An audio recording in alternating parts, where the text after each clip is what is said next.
The arrest of Atul and Rajesh Gupta has sent shockwaves throughout the world. The two were arrested in Dubai. The South African Justice Department says while the brothers are behind bars, it's unlikely that they will appear in a South African court anytime soon.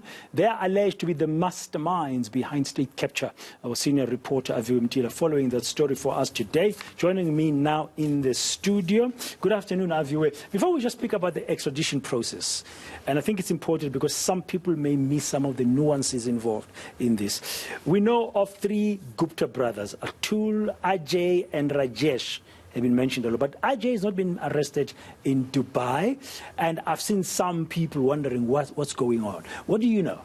So, Badan, this particular matter involves Atul, Rajesh, as well as their wives. It's a matter, in fact, that dates back in terms of the arrest that happened in the 17 accused that appeared at the Bloemfontein Magistrate Court, appearing exactly around this time last year. Of course, it involves the corruption, money laundering, as well as fraud charges that date back to 2011 when they were involved in the Nulane investment saga, that Iqbal Sharma company that received 24.9 million rand to do a feasibility study ahead of the Estina dairy farm project. You do understand that in a period of 7 months, that money was siphoned off and laundered, moving from one company to the next, eventually ending up in Island Site Investment, owned by Atul and Rajesh Gupta, as well as their wives. Hence, you see them that are currently in the spotlight and being Okay, so it's in that particular case that Interpol red flagged them for arrest, and the UAE has now acted. They're behind bars.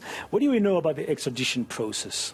Well, it's going to be a lengthy one, Bradan, but eNCA has reliably learned that, in fact, conversations between the two authorities, between the UAE as well as the South African authorities, date back earlier to this year, where after the red flag notice was issued out, the UAE authorities spoke to authorities in South Africa, saying that we do see these people, we think we have the suspects. In fact, could you assist us with fingerprints or photos of them? It took some time for the South African authorities to respond to that, but eventually they did. But of course, we know that Atul, Rajesh were arrested just on Friday, and of course it could be a lengthy extradition process. In fact, it's a topic that I touched on with Professor Dira Tladi from the University of Pretoria, a law expert, asking him how likely is the NPA going to succeed in extraditing both Atul and Rajesh, and this was his response. Let's take a listen to that.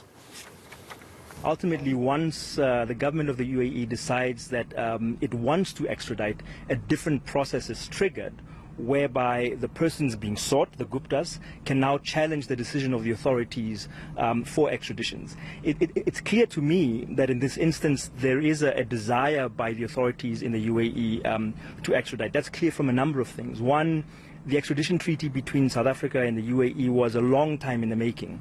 But things ran very quickly at some point last year. You'll remember that the extradition treaty was signed, I think, around about June of 2021, and very soon thereafter there was the exchange of instruments to actually ratify the treaty so that it entered into force in July. That's very, very speedy, particularly taking into account that countries like the UAE don't generally like to extradite and don't generally like to conclude extradition treaties. The fact that there's been arrest is a further indication that there is a desire on the part of the authorities to extradite. But that's not enough. The desire on the part of the authorities in the UAE is not enough. All that it does is it triggers, as I said, this new process whereby the Guptas can now challenge the extradition process. Interesting comment there by Professor Tladi, because it tells me that the UAE is seemingly very desirable to put an end to this. They have now acted to the red flag. They've arrested Atul and Rajesh, and hopefully the South African authorities will also match up to that desirous nature of the UAE to conclude this matter as soon as possible. Yes, extraditions can be a lengthy process, as the Prof says, and if you've got deep pockets wherever you are in that jurisdiction, you can fight, you can get the best lawyers in town and try and delay it. But the South African authorities must not be the ones to be found to be delaying this process, because it's in the interest of the Republic that these two gentlemen come and face the music in a South African court. So what can we expect realistically next? What are the next steps that we're expecting from what we are hearing, Aviwe? So it's those extradition processes that will be underway, and the thing, as you heard there from the professor, that it could take a lengthy period. No timeline set out in terms of exactly how long it could take. It could take up to a year or 2-3 years to get the Guptas back in the country. It's those legal challenges that he mentions in the end. For example, the first one, they'll be challenging the extradition itself, and every time that they make a challenge, then it delays the process even further. But the one comforting thing that I did get from Professor Mtila is whether they'll be in custody or not during this period. I asked him, and he did say that they're most likely going to be in custody. Let's take a listen to what he had to say on that.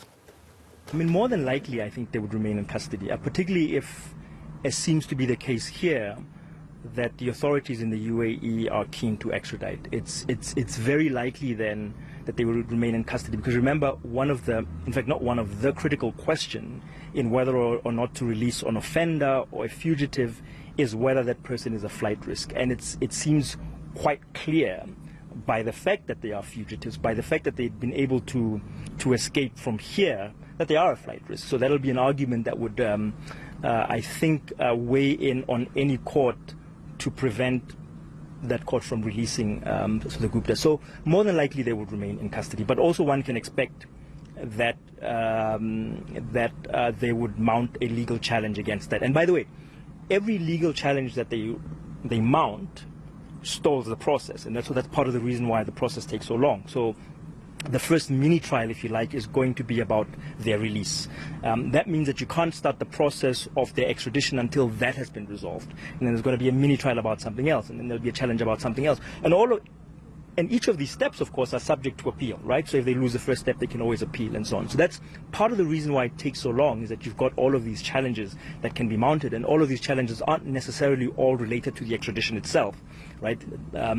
So they're more than likely going to remain in custody, but even that's a process, and even that one doesn't know for sure. They're more than likely to remain in custody. I was just thinking about that comment there from Professor Mtila. Thank you very much. And I'm wondering, yeah, of course, I mean, you'd have to be very careful, because they do have deep pockets. We know that we've heard of reports of them building this super-duper temple in India, where they come from, and spending so much money. And they've been living the life in Dubai. And a big chunk of this money today that they have is South Africa's money, is the public's money, South African taxpayers' money. The Justice Department did issue a statement around this, acknowledging their arrests.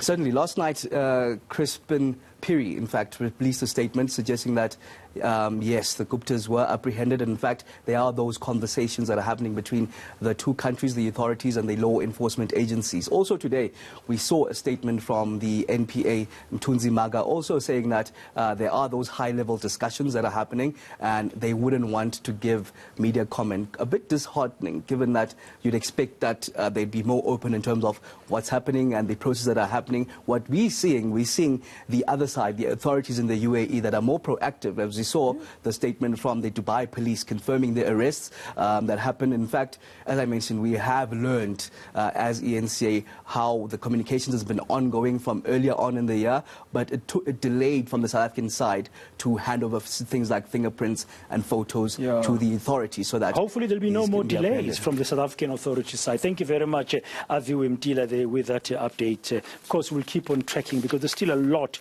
that's still going to take place. But my parting comment on this story is that South African government must be the last one in any shape or form to delay the process of extraditing Mr. Rajesh and Mr. Atul Gupta from Dubai back home to face the music.